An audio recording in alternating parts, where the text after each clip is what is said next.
The city's utility bills have started to arrive in residential mailboxes, and some homeowners are having sticker shock. The utility bills have gone up, but the mayor says there's a reason for that.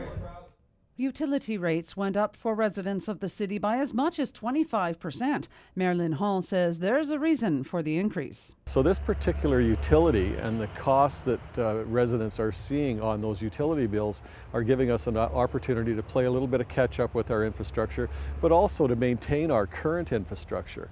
So when we can say that a utility is self-funded and these are the things that the monies are going to, that puts us in a really good position.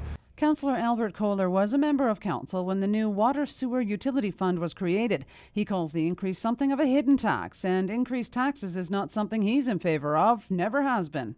Am I happy that we increased fees at that time to the degree we had? No. But I think at that time there was a discussion, those who use should pay for it. That's okay to a degree. But we then would have to be careful with adding another tax, which is the official tax.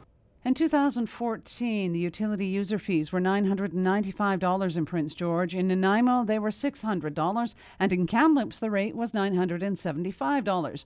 Prince George has long sold itself on being affordable. House prices are reasonable and the cost of living is manageable. Koehler says that is still the case.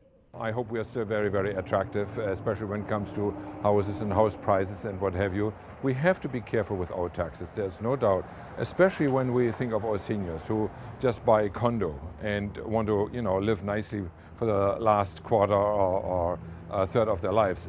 Hall says many communities are having to look at their options for dealing with aging infrastructure. Over time, the increase will ideally sit at the rate of inflation. While the water sewer utility is now self-funding, Hall says that only deals with the city's infrastructure underground. Our above ground is an extra potential burden. We're going to see a facilities review report come back to us that's going to tell us, for example, what repairs or refurbishing we need to do at some of our major facilities like the Four Seasons Pool, the Elks Center. What do we need to do with facilities like the Coliseum, for example. That report will be coming to council later this year. Cheryl Jan, CKPG News.